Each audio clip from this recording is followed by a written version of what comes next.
Hey there, Todd here. Hiking trail, this time at Sly Park Recreation Area, heading up on the Waterfall Trail.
Whew.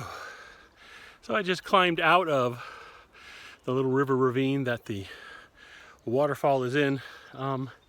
It's not a long hike at all. If you get to the back of the Sly Park Recreation Area and park in the day use area that's way in the back, that's what the trailhead is. And then it's only about a mile in to the waterfall itself. Now, if you're up for some much bigger hike, there is a trail that goes all the way around the entire lake, which is about 10 miles.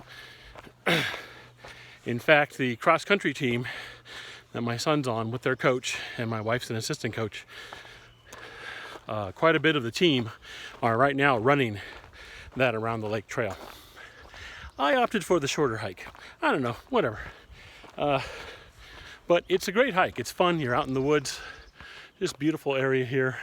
The problem is, especially on a weekend, this can get very crowded. You probably see that in some of the footage. There's people on the trail. There's a lot of people who not only hike this trail to get to the waterfall, but will also kayak or canoe in from the lake, get off, and then get to the waterfall. So it can be crowded, which is unfortunate, but it's still beautiful. It's a pretty nice area with a lot of nice surroundings. So if you're looking for a short hike that's not too bad, it's got a little bit of an uphill to do to get in, then you go down into the ravine, then you got to climb back up a little bit, but it's not a steep incline or anything like that. It's definitely manageable, especially for a heavy old guy like me. So if I can do it, you guys can do it. So it's a good little short hike, and like I say, you're looking for something more, you can go halfway around the lake, all the way around the lake, whatever you want to do, and get in some miles. So Sly Park Recreation Area. That's it for now.